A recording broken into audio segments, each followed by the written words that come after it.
Radish. No. Wario Kendo. Don't let this guy hit me, Slippy! Who are you calling Slippy? I'm not a toad. Anyway, you have to catch the radish that this guy is going to hit Wario with. It's a press A at the right time. The timing on this one is very tight. Well, now it's a sword. Yeah, so level 1, it's a big daikon radish that he swings. Level 2, it's a wooden boken sword that you need to catch. On level 3, it's a daikon radish, but he loses his grip on it and throws it into the air, and then you need to catch it as it's falling down. So, yeah, this was another one that, like, the timing feels a little difficult to get down. It feels, like, very tight compared to most of these other ones. So, yeah, Wario has this prophetic dream about Captain Syrup coming to steal his treasure. Right. He shrugs it off and goes back to sleep, but then when he wakes up, he's being carried out of his castle by goobs. Right. And so then he takes his castle back from Captain Syrup and fights and beats her up, but then the next day they invade again. They go through, like, kind of a cycle of fighting several times. Like, 5 times? 6 times? Something like that. And as he's doing this, he's collecting treasures. He's collecting pieces of a treasure map leading to Captain Syrup's hidden life savings. Birdie. Oh. Ah! Now I'm a cockroach! Help me push the ball into the hole! Now he's a cockroach. Push the ball into the hole. Help! I'm in a Kafka situation! So, you just have D-pad to move around. You need to push the ball into the hole. You can fall into the hole yourself, but as long as the ball goes in the hole, you succeed. It's okay. Okay. If you fall in, like, you can't move anymore because you're in the hole. But if the ball still goes in, then you succeed. The moving around in this, the control of this feels a little tricky. Yeah. Especially, like, if you get confused by the fact that the animation of it moves backwards. Right. Like, you move left when you push left, but, you know, the actual bug on screen walks backwards.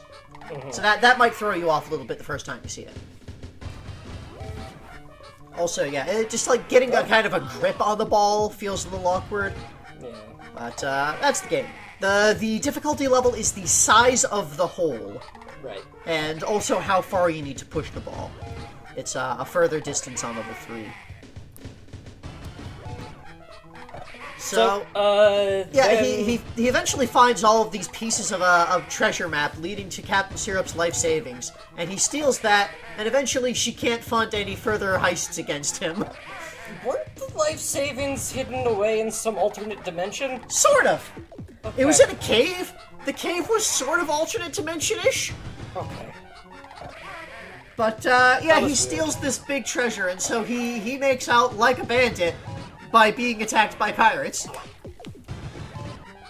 At this point, he crashes Mario's first big party that he throws among people. Or maybe he was invited. I doubt that he was invited, but he certainly showed up.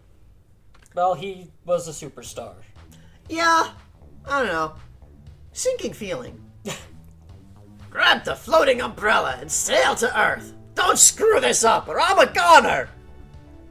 This is another press A at the right time one. You want to press A to when Wario's hands are at the right spot to grab the parasol while he's falling. Mm-hmm. The difficulty level is the length of the parasol's handle.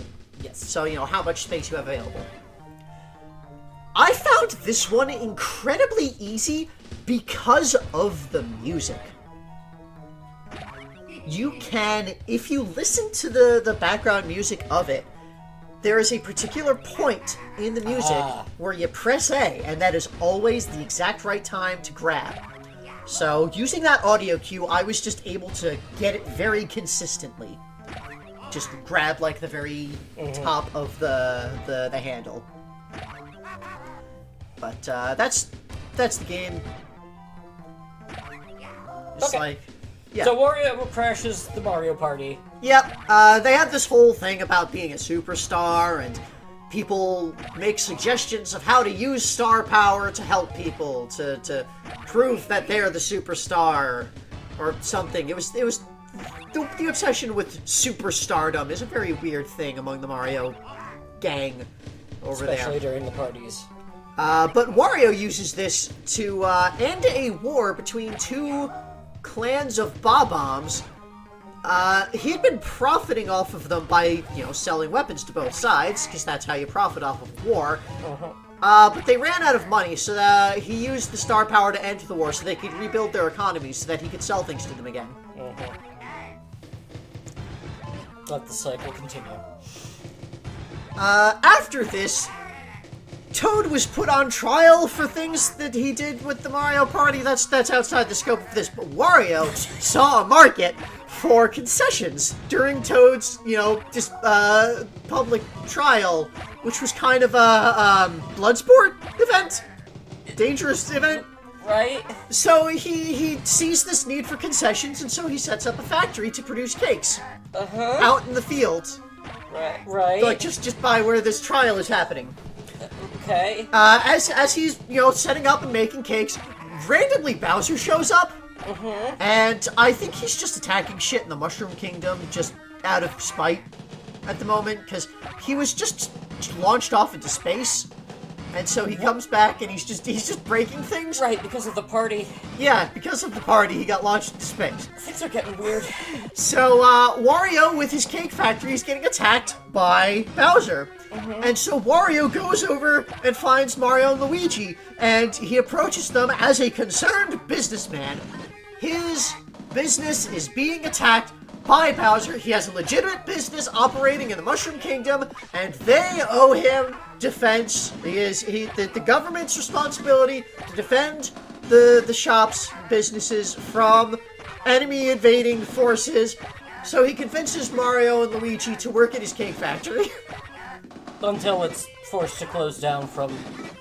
Until it's either, smashed and Bowser smashes it up, or just leaves of his own.